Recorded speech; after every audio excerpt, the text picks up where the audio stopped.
Hey rookies, what's up? Welcome to this edition of the Bourbon Rookie, where today obviously I'm tasting Basil Hayden. I've had Basil Hayden in the past, and I don't know if I was too impressed by it. I don't remember if I had it. I think I had it on ice.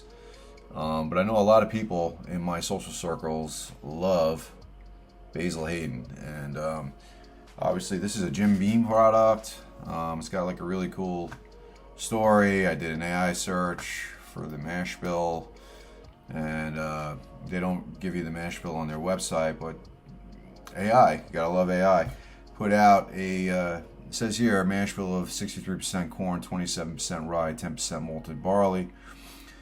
Also, you could read, because I'm putting it up here, whatever, what I'm reading.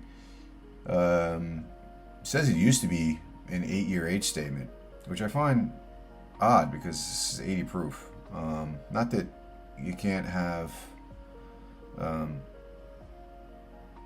something that is 80 proof taste a lot stronger and oakier with aging at 8 years, I guess.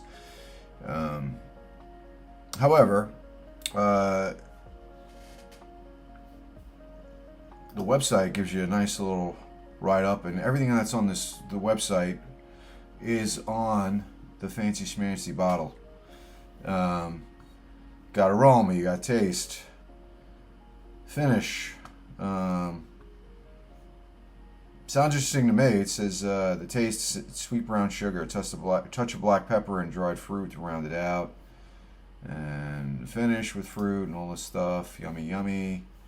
So I'm gonna open this guy, and I'll be right back to let you know if I agree with what it says on this fancy bottle. I mean, this is a very nice bottle. And a lot of the times when I see a bottle like this, I just think it's a marketing ploy. And I mean, I'm sure it is. You put the right bottle in front of me, an attractive bottle, and I'm going to pick it up every time, just from looks. So that's a good marketing thing on their end. Very nice bottle, nice ride up. I'll be back in a minute to let you know if I like it. Yeah, so I am getting on the nose I am getting a fruity component to this. Like a black cherry, almost. You know, grape. You know, that barrel musky grape note that you get. Maybe a little pepper, opening up the sinuses. Smells good. It's pretty dark for an 80 proof, and from what I understand, this is blended, so I guess it's blended now. But yeah, it's got a really nice nose to it. Cheers.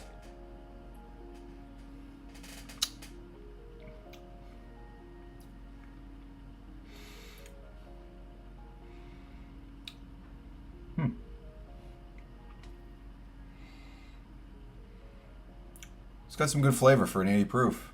I thought it was going to be I was expecting something flat. I mean, initially when I had it first come into the front of my palate, geez, I can't talk.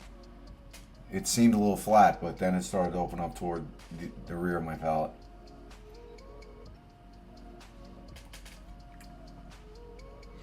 Yeah, I'll tell you what, you can tell that it's low proof. And all that ethanol and oak I was getting from the glass, from the nose, it's not really hitting me too hard. It's actually pretty nice because it's like 100 degrees in New York right now. I mean, who needs Florida? The past 2 days have been hitting 100, and today's 95, and tomorrow will be hot, and then thunderstorms. So we got like tropical Florida weather going on. So whiskey really hasn't been a thing for me in the heat, because I do like to have it neat. I'm not good with making cocktails, but this would be a good mixer for sure at 80 proof. I got this bottle in my market. It runs for about 38 bucks. I mean, the prices just keep going up. So, I mean, I don't really want to, I know it sounds kind of snobby, but if I'm going to spend over 30, 35 for a bottle of whiskey, I don't really want to use it as a mixer. especially at 38 bucks. You know, as a mixer, I'd rather get something like a Cedar Ridge, or, you know, even a Wild Turkey. But a Wild Turkey sometimes has a little bit too much bite. But I tell you, the smell on this is really starting. The odor. I really have not done this in a while. The nose is really starting to open up.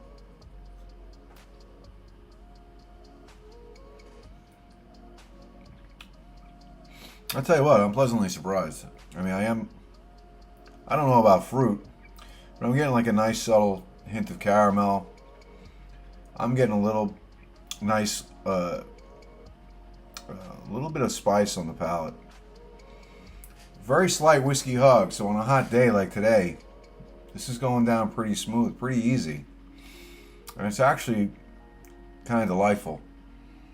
What I want to do is I want to see if this is actually better on ice, because all my friends drink this on ice. I might be one of the few people at the cigar shop that actually sip my whiskey neat. Everybody else uses ice.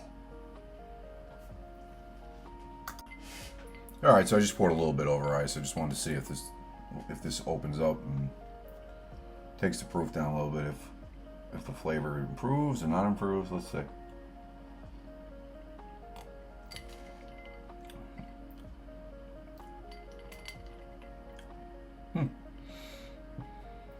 That's pretty good. Actually, it's pretty much an even thing for me. I gotta be honest, a lot of times when I drink whiskey over ice, for some reason, and I don't know why, it turns my stomach. I don't know if I'm getting too much because it's cooling, because it's cold, that I'm sipping too much as opposed to taking a smaller sip through the Glencairn. But usually when I have whiskey on ice, man, it turns my stomach a little bit. I'm not gonna lie. I have a very sensitive stomach when it comes to drinking whiskey, even though I enjoy it very much.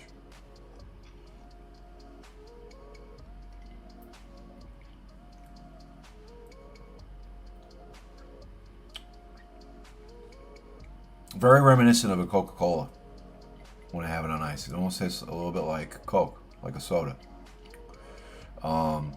There's some nutty notes to this on ice and even in the Glencairn. Yeah, so either way, this one's a home run. I usually don't find a whiskey for me that I usually enjoy on ice, but I think I would enjoy this one on ice. I think it's pretty good. So anyway, this one is surprisingly a wreck. For some reason I had it in my head that I was going to hate this, but no, I don't hate it at all. It's actually pretty good. Would I buy it again? Probably not. But I'd buy it for the guys at the shop. I'd probably bring it in. I mean, you know, because they enjoy it, and I'd probably have a little bit of a pour to it. But it's not something that I would go to every day. But I got to tell you, I'm surprisingly enjoying this. So, there you go. I don't know what value that review had at all, but it's good. Trust me. It's good.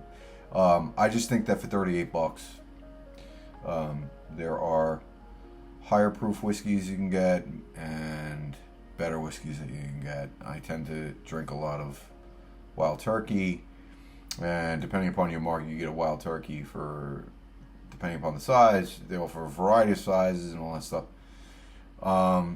For anywhere from 25, maybe even lower.